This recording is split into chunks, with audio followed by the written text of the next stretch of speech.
Hi, everyone, and welcome to the Design Therapy, your creative community and outlet for all things creative and finding that artist within. I'm your host, Cassie Patterson, a creative designer and brand strategist right here in Nashville, Tennessee.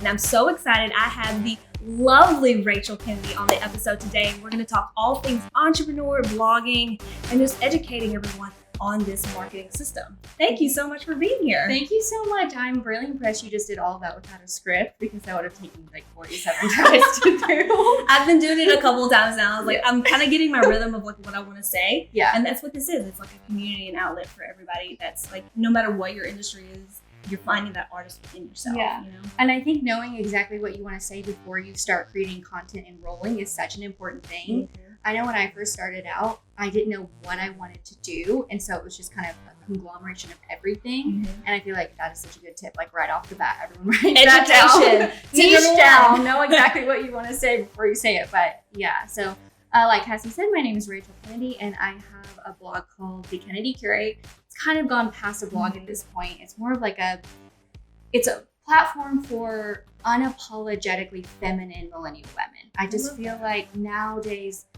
we're so distracted by femininity being a part of being a modern woman, and it's almost like a political statement at this point to be a woman. And I think we should just not even worry about bringing femininity back into that. I think we can do it all and still be girly.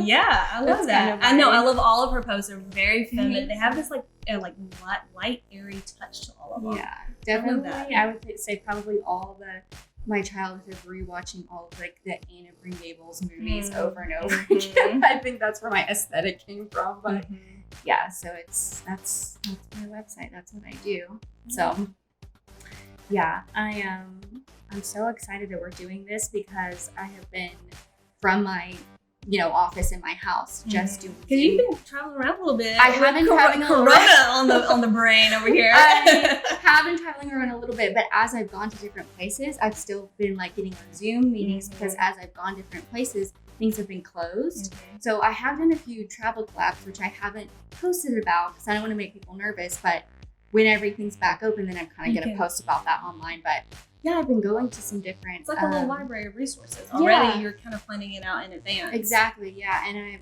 And what I've been doing, because I used to do a lot of travel collabs before I started, before quarantine started, I've been contacting those hotels I was supposed to do the collabs with and just going myself.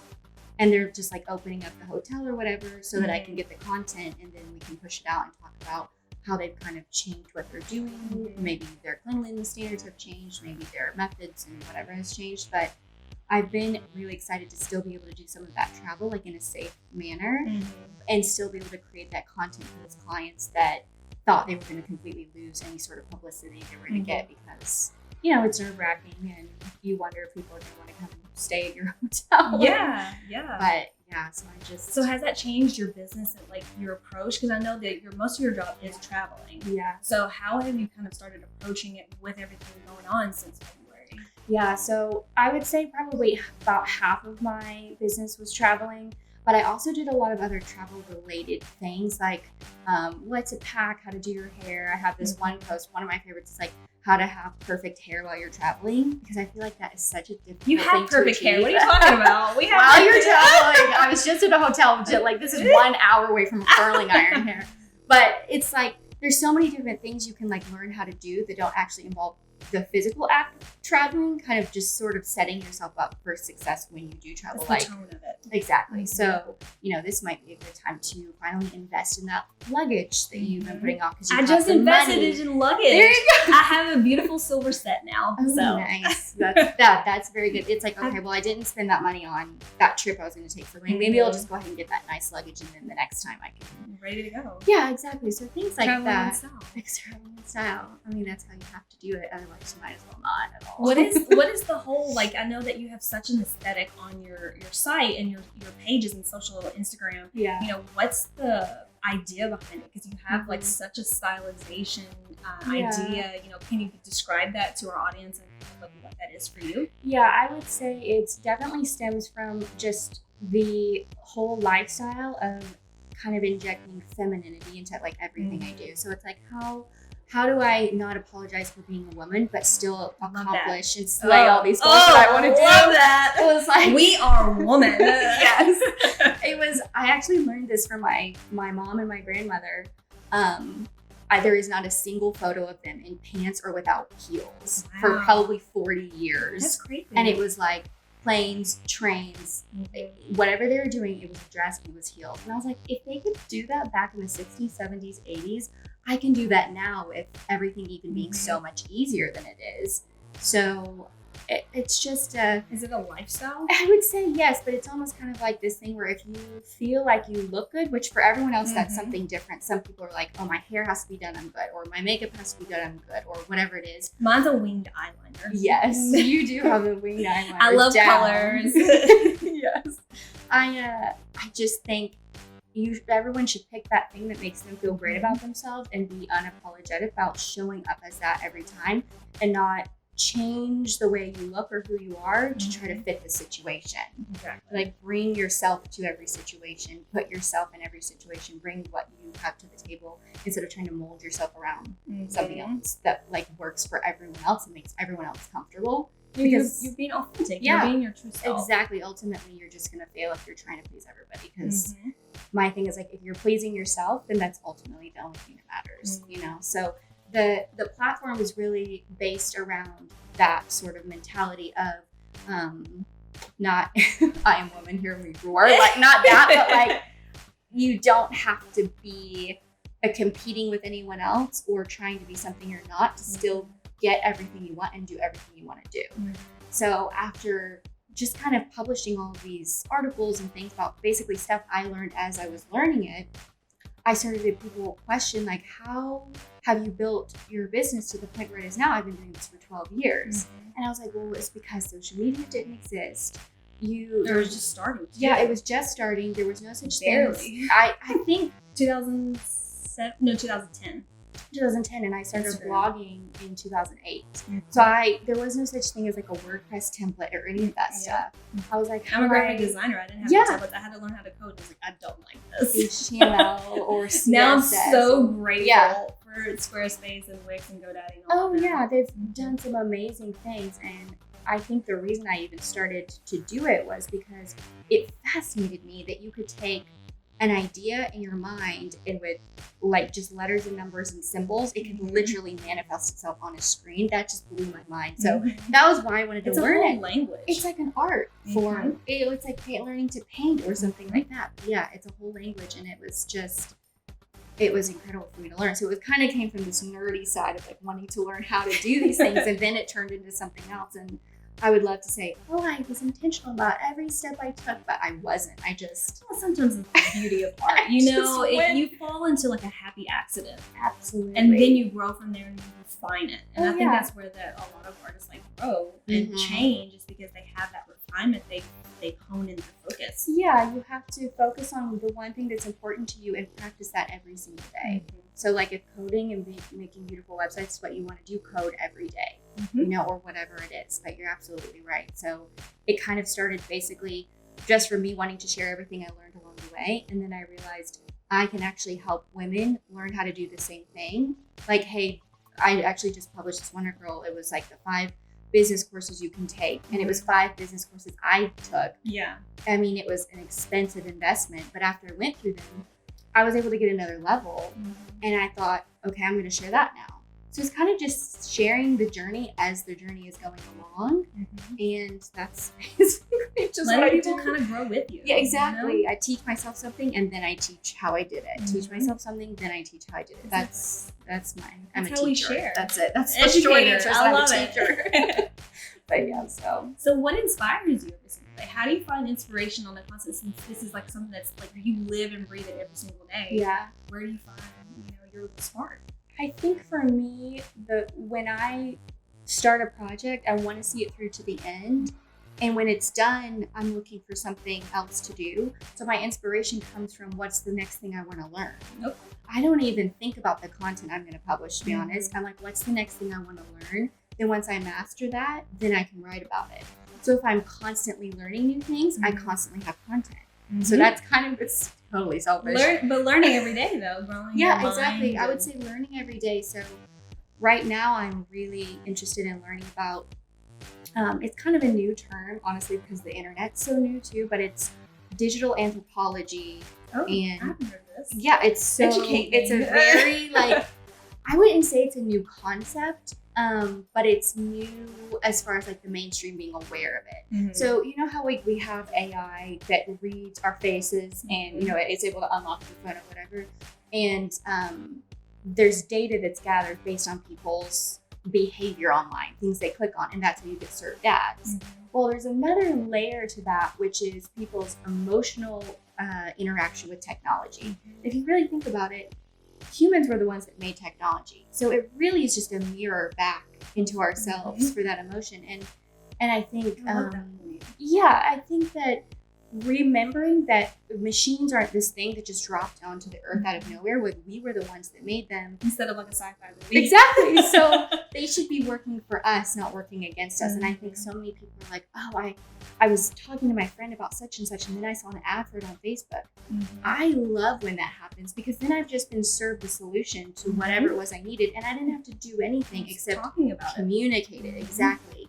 So I think if people can we'll learn to work with technology instead of being frightened by it. I mean, we created it, so there's no reason to be scared. Well, even us as millennials, I know that you really hone in on like millennial women. We didn't always have technology. I feel like we're both at a generation where it was on the cusp of changing. We didn't have it for a long time, and then we had to evolve to learn it. Exactly. Like I didn't have an iPhone when I was a kid. I had a Nokia brick phone and didn't have internet on it. And my parents were like, "If you turn that internet on, I'm gonna kill you." Right.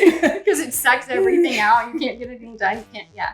But we had to learn. Like we literally, with the age of technology and social media and just like that flip of the switch in like 2006 and 7 and 8. Oh yeah. I feel like we've all had to kind of evolve with it, and that's something that a lot of people need to learn. That just like we all had to learn it. Yeah, we did. We weren't this new generation that learned with phones in their hand. Right, exactly. So I think that's why millennials are in a perfect position to not only appreciate technology and like take it to another level, but we remember what it was like without it. So we still have that aspect of humanity to us. I think that like the younger generation is missing, because to them technology's always been there. Like you said, it has to be a conscious effort. Exactly. With family or exactly. Yeah, they don't remember what it was like. And I was talking to, I'm going to call him out right now, he's getting mad, but my youngest brother, I was like, I left my phone. And he's like, how did that even happen? I don't believe you. I'm like, I literally left my phone and forgot it. Like, I didn't always have the strap. Yeah. I think my best memories were like at camp in the summertime. Yes. And like writing letters to my parents. Yes. They never read them. I know they didn't. It was just for your own benefit and all the gel pens. Yes, I have the sparkly gel pens. Yes. I saw those come back, and again, it's like younger people. When I say younger, I mean like 15 to 18. And I love how they even my niece, she's 5, she's 6. Yeah. And she can work technology quicker than I can at times. And I'm like, wow. I remember when gel pens like came back around, and I remember everyone was so excited about them, and I just was like, you didn't invent those. That wasn't. But that's like my mom, when like bell-bottom jeans came back, she's like, I was wearing those 30 years ago. Yeah, so it's like it's so cyclical everything is, but we reinvent it. Exactly. That's kind of the system of society. We reinvent things that come back to trend. Yeah, history repeats itself. There's nothing new under the sun. I mean, that's so true. And I think the older all of us get, the more we realize that. It's just taking the same things we've always had and developing them into a new way to use it.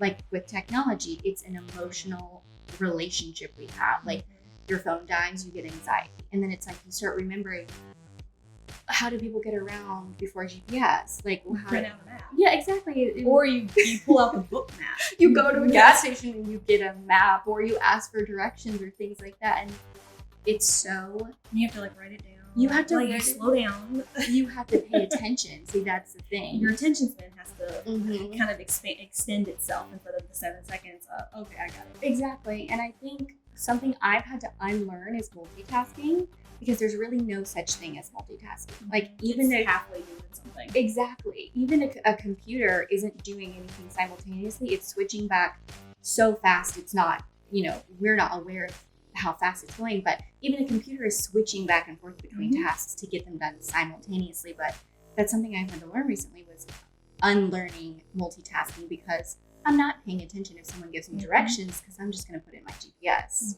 I can't do work. I can't multitask with it. I have to have one project in front of me and design, for a couple hours, take a break, and then do another one. Like, I can't go back and forth and have 5 different programs open. That's just not how my brain functions. Yeah, and I realized that at first I felt bad. Like, I wasn't, everyone says how good they are at multitasking and all this stuff. And I felt like maybe I'm just slow. Like, maybe I'm that dumb. And I realized your brain isn't supposed to work like that. And I would find myself getting things done faster and better. And then I would have friends calling me or, business colleagues like, oh, I felt like I got nothing done today. And I'd be like, well, what did you work on? Oh, I worked on this and this and this and this and this. And I'm like, well, that's why you didn't work on any one thing. But yeah, it's hard because with the constant bombardment in front of you, and it's so easy to get distracted for literally hours on end that you feel like you're busy, but you haven't done anything. It's forcing yourself to put that aside and really focus on work. Yes. Check it off. One thing done.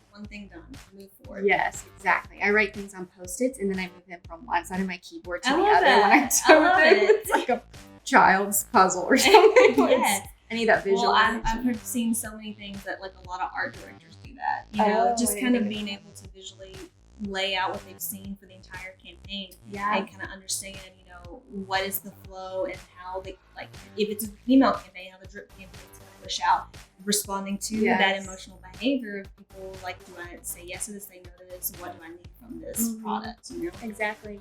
And I think the data and analytics come in really handy when you're making those, but you also have to factor in emotional response. Like, I was listening to this podcast, I don't even remember what it was, but they were talking about how in this one town in the legal justice system, the judges got like these 2 breaks during the day. And they noticed there was a 62% better chance of someone getting like a lower sentencing right after their break. And it dropped to almost 0% right before the next break. And it's like, it doesn't matter what the law is, what you are, you're not supposed to do. Your emotions can play in up to 62% over your decision. That's a lot. So it's like, that's why I come back to the digital anthropology thing, where we have to make a better relationship with it instead of letting it run our lives, which is something I'm working on doing. And when I learn that, then I'll blog about it. Yes. When I have the answers. But so, light and fun question. This is a little, I didn't send this one to you. Okay. But what is your favorite product when you travel or makeup accessory? Okay. Or what is your favorite product? My favorite product,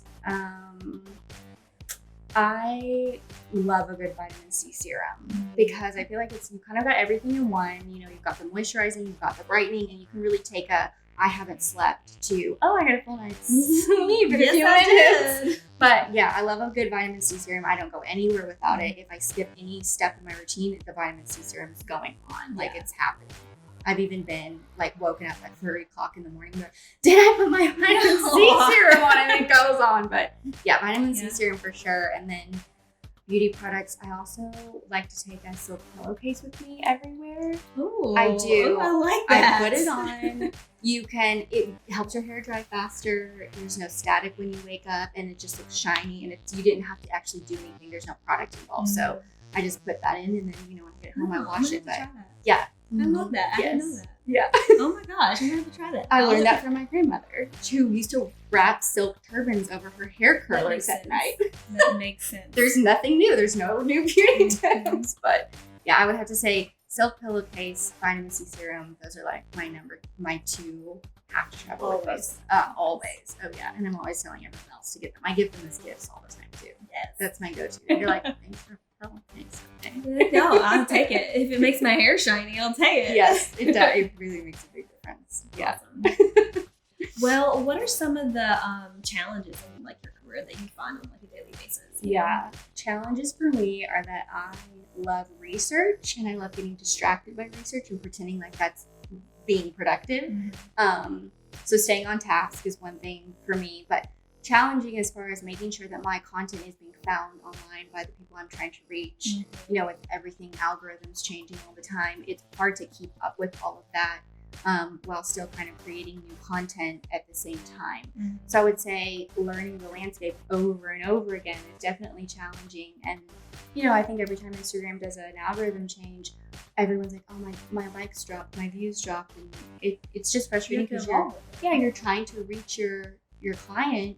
You have something valuable you want to share with them, and you feel like there's a third party kind of in the way of letting you do that, which is why I so hardcore advocate for having your own website, because you can control. Me too. And yes, you can control and work with Google to really make sure that stuff's visible with, like good, strong SEO and stuff like that. But yeah, I'm always, I won't post on Instagram for like a week, but there will be like 12 new articles and, a dozen newsletters that have gone out in that time. And I've reached hundreds of thousands of people. And they can find you again. They can find me again. Outlets. I'm in their inbox. Whereas they're not going to see me unless they open Instagram. I can't control that.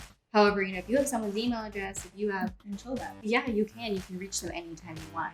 Slide into their DMs. Exactly.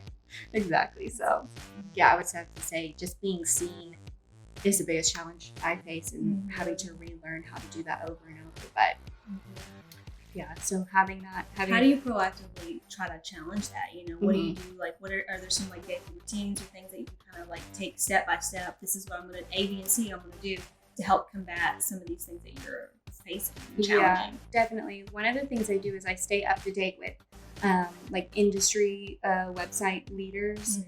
So my like nerdy thing that I nerd out on is SEO, which is search engine optimization. Basically, all that is helping Google find your content and push it to the top of the search results for whatever your topic is.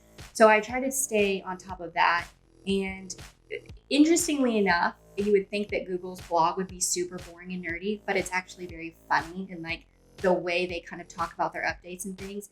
Whereas Instagram, we wish they would let us know when they did something. Google literally tells you every single thing they're doing every day. So you don't have to wonder. It's like being in an amazing relationship with someone that communicates all the time. So I just make sure that I'm everyone should have like a reading Google about Console, it. Google Business, Google My Business. Google Analytics, Google Console, both of those for sure. And just monitor your analytics, see what people are looking at and what they're clicking on. But also read what Google's doing over on their end. I know when the coronavirus started, within 12 hours, they had blocked a bunch of keywords like coronavirus, COVID-19, pandemic, all of these things, because people started blogging and writing them ridiculous stuff. Yeah, and it were not always true.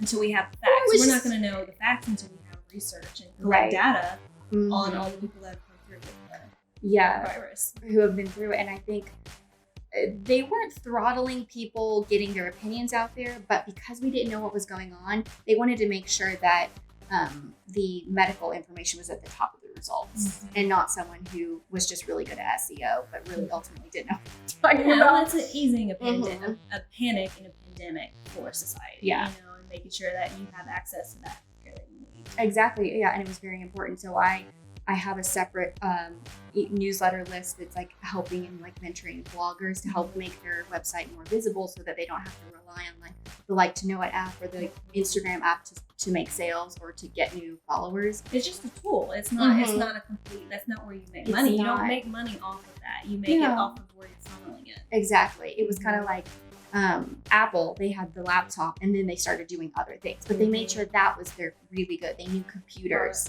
and then they do branch out. So I had this newsletter list just for bloggers, and in that one I sent out immediately as soon as I was done reading the Google articles. I was like, don't use these words. I would not use these words for the next quarter, for 3 months, because you're gonna get flagged for one thing. And so even if you're going to lose that engagement, you're going to lose it on all of your other articles, because they're going to have flagged a banned word, and then the bots are going to crawl through your article to make sure there's nothing else there, which is going to slow everything down while they're checking it. Yeah. So I was like, just don't do it. What's fine. I gave like a list of alternative terms. So just things like that, where I think, I wouldn't say you have to stay on top of it 24/7, but just make sure you're checking in with your industry at least once a week to see, to make sure that you're going to be able to remain relevant, and your ideal clients and followers can find you and your information online. But yeah, it's research, I would say. What I know in the last 2020, last 6 months have been absolutely insane. It's like watching a bad movie. Oh my gosh, like I literally 8 days into the year, I was just like, this is not a good year for me. Can we start over? But unplug and plug it back in. Right. 2020 didn't really happen. We had a great 2020 boring decade party, and then after that, it was kind of like, what happened? Pretty much, yeah. That was it. They're like, oh, you want the roaring 20s back? You can't go out to bars. You're gonna have you can't go all anywhere. Of it. All of it. All It's kind of of it. like a historical, like it's repeating itself. History's repeating itself in a In weird, the bizarre worst way possible. Yeah, because I mean that pandemic happened in the teens as well, in the 1930s. 1930s. Yeah. Mm-hmm. Was it Spanish flu or something Spanish like that? flu, Yeah.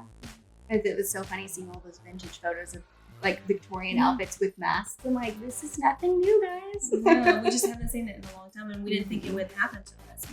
No, I think that's everyone. No one ever thinks it's going to happen to them until it does. And you're like, oh, I was not prepared for this. And that's speaking of those like trends. How do you prepare for change? Like when things like this happen, how have you changed in your entire career to kind of prepare? You know, okay, I've assessed the situation. Mm-hmm. How am I moving forward to proactively take new steps to like project the next 6 months, the next quarter? Right, exactly. So I'd have to say right off the bat, it was kind of hard to tell until we got like maybe a month or two in to kind of see where things were going. But I immediately knew that web traffic was going to spike as people were spending more time online searching for things. So what I started to do was go back and look. Stocks spiked. They dropped and then spiked. They did. Oh yeah, it was an interesting time for everyone's portfolios. That's another conversation. But I need to write an article about investing because that's a whole other thing that I was spend a lot of time on. But so I think you have to be willing at any point for things to change. Mm-hmm. And so I think having that mindset of constant growth, like once I finish learning something, I try to learn anything. I think if you already have that mindset, or if you can go ahead and develop that mindset now, in the future, as things cause you to have to shift your focus, it won't be so terrifying and you'll be open to new ideas. You know, I always think, oh, I'm open to new ideas until I actually have to change the way I do something. And then I don't want anyone to tell me. Exactly. I mean, even little things like, this is the way I put the clothes in the washer, and then I do this soap. And it's like, everyone has that. And so something I do is change up my own personal routine just to get out of a funk, so that my mind, then when I'm presented with like business changes, my mind is already open to that. You know, it's not closed off and concerned and worried and stressed. I think conserving your willpower, conserving your energy is your number one priority. Well, I thank you so much for coming on this episode. It was such a pleasure to have you. Thank you. I was so excited to do this. When you contacted me, I was like, oh my God, yay, of course I'll do it. Yes. I love just sharing, the voices of other artists in the community and just sharing their stories and connecting. And that's the whole thing about community, Yeah, exactly. Well, let everyone know where they can find you, follow you. Yeah, exactly. So I have my website. It's thekennedycurate.com, and then I have 2 different email lists you can sign up for. One is like updates about all the stuff I published, and then the other one is specifically for bloggers, where I give a lot of like insider tips of the honestly thousands of dollars worth of courses and coaches I've invested in, and I basically pass on everything they told me in these emails. So there's some good emails that I send out, like the coronavirus one I was talking about before, like those keywords to avoid. And then at the Kennedy Curate on Instagram, and I think Twitter and Pinterest, and they're all the same. So that's where you can find me. Like, follow, share, heart. Yes. Yes. So this episode will also be on the Design Therapy YouTube, and follow anything thedesigntherapy.co. Thank you so much for joining us, and we'll see you next time.